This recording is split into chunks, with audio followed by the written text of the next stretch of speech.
말씀 보겠습니다. 열왕기상 17장 17절에서 18절 말씀입니다. 같이 읽겠습니다. 이 일 후에 그 집 주인 되는 여인의 아들이 병들어 증세가 심히 위중하다가 숨이 끊어진지라.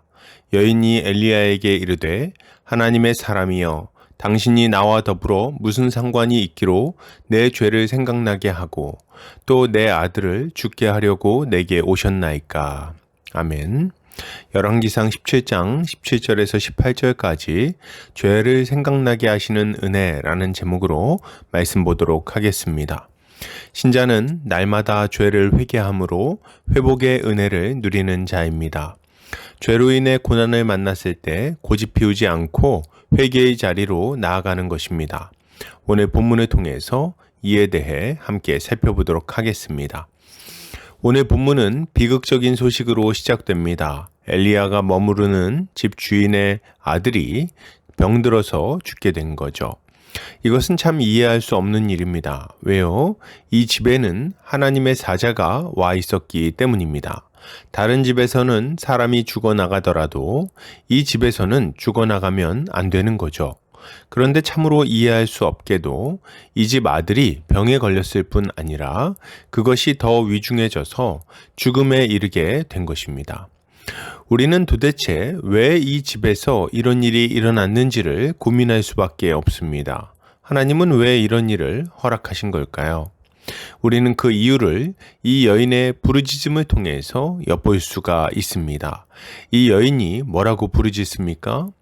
하나님의 사람이여 당신이 나와 더불어 무슨 상관이 있기로 내 죄를 생각나게 하고 또 내 아들을 죽게 하려고 내게 오셨나이까. 언뜻 들었을 때 이 여인의 부르짖음은 매우 비합리적인 것처럼 보입니다.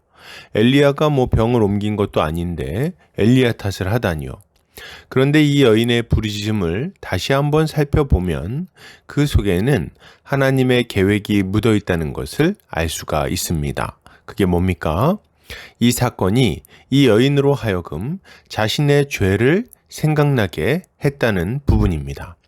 이것은 매우 의미심장한 말입니다. 지금까지 이 사르밧 과부는 참 만족스러운 삶을 영위하고 있었습니다. 극심한 가뭄이 찾아와서 죽을 위기에 처해 있는데 엘리야가 온 이후에는 그 위기에서 벗어나게 되었기 때문이죠. 이 여인은 더 이상 먹고 살 걱정을 할 필요가 없었습니다. 통에서 부어지는 가루와 기름이 끊어지지 않았기 때문이죠. 문제는 뭡니까? 이런 놀라운 기적에도 불구하고 이 여인은 아직 하나님께 돌아오지 않았다는 점입니다. 24절에 나오는 이 여인의 고백을 보면 이 여인은 지금까지 엘리야가 하나님의 사람이며 그가 전하는 말씀이 진실하다는 것을 의심했던 것 같습니다. 실제로 본문에는 이 여인이 기적의 떡을 구워 먹으면서도 하나님께 감사했다거나 하나님께로 돌아왔다는 이야기가 전혀 없습니다. 이 여인은 하나님의 은혜를 그저 신기한 일로 여기면서 여전히 우상숭배를 하며 죄의 자리에 머물러 있었던 거죠. 이것을 생각해 볼 때 오늘 하나님께서 계획하신 바는 너무나도 명확합니다. 그게 뭡니까? 하나님은 이 여인과 이 여인의 가정을 단순히 먹고 살만하게 해주는 것에 만족하지 않으신다는 거예요. 주님은 더 큰 은혜를 베풀고자 하십니다. 하나님은 지금 이 여인과 그 아들을 구원하고자 하시는 거예요. 이 여인이 죄의 자리에서 끌어내어 자신의 죄를 회개하게 만들 뿐 아니라 이 사건을 통해서 온 우주를 창조하신 전능하신 하나님을 만나게 하시려는 거예요. 여러분, 우리는 하나님께서 때때로 우리에게 고통스러운 순간들을 허락하시는 이유를 깊이 생각해야 됩니다.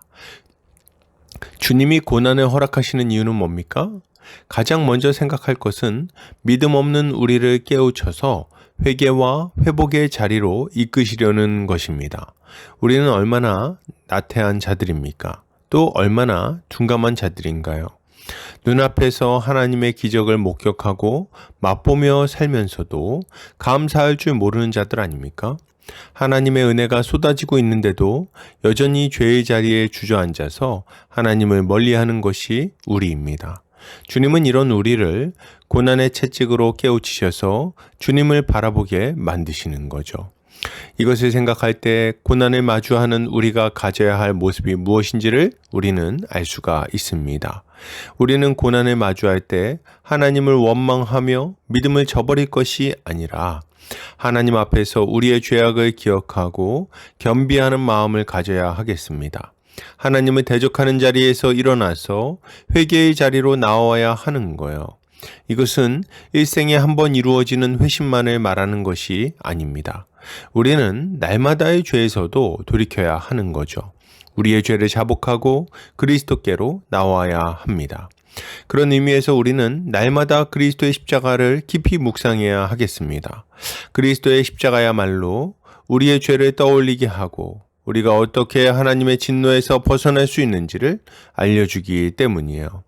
죄 없으신 주님은 우리 모든 사람의 죄를 짊어지시고 십자가 위에서 고난을 받으셨습니다.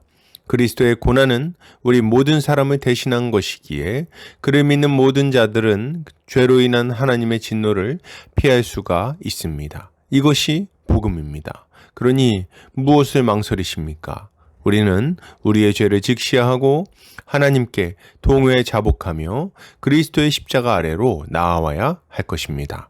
결론을 드립니다. 여러분, 고난 중에 있으십니까? 우리를 위해 고난받으신 그리스도를 바라보고 죄된 삶에서 돌이킵시다. 우리가 죄에서 벗어나 주님께로 돌이킬 때 주님은 우리에게 놀라운 회복을 허락해 주실 것입니다. 오늘도 주님의 은혜로 승리하는 성도님들 되시기를 주의 이름으로 축복합니다.